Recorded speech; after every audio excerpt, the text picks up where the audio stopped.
पप्पा, हा बेटा. सोशल मीडियावर किम जोंग उनची चर्चा का चालू आहे?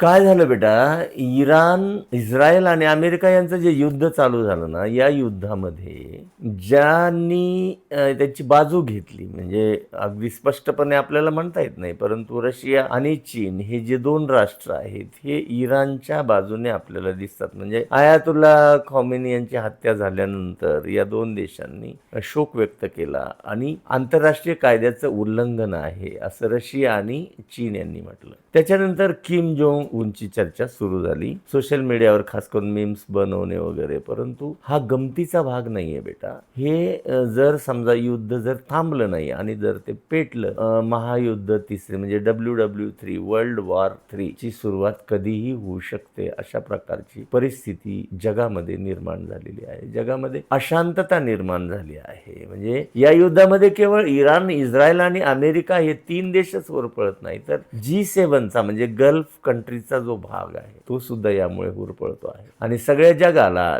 तेलाच्या टंचाईमुळं, महागाईमुळं सामना करावा लागतो आहे. महागाई वाढत आहे, अनेक प्रश्न निर्माण होत आहेत. विशेषतः इस्रायल आणि अमेरिका आणि इराण यांच्या युद्धामुळे इराण तर कोलॅप्स झालंच आहे, परंतु इस्रायलचं सुद्धा मोठ्या प्रमाणावर नुकसान झालेलं आहे. कधीही युद्धाची भीती म्हणजे मृत्यूची भीती ही इस्रायलवर दिसत आहे. अमेरिकेमध्ये लोक त्रस्त आहेत आणि याच्यामध्ये लोक जे बाहेर म्हणजे सोशल मीडियावरचे जे लोक आहेत ते उत्तर कोरियाचे जे अध्यक्ष आहेत, राष्ट्राध्यक्ष किम जोंग उन यांच्या नावाची चर्चा करतात. काय बेटा, की हे किम जोंग उन जे आहेत हे उत्तर कोरियाचे राष्ट्राध्यक्ष आहेत. न्यूक्लिअर थ्रेट जो आहे तो त्यांचा गंभीर आहे. किम जोंग उनने 2026 मध्ये त्याने क्युबा, व्हेनेझुएला आणि इराण युद्धावर अमेरिकेच्या विरोधात नाराजी व्यक्त केली आहे. अमेरिका स्ट्रॉंग असली तरी नॉर्थ कोरिया अमेरिकेपर्यंत पोहोचू शकतो. अमेरिका मिसाईल डिफेन्सिव्ह असले तरीही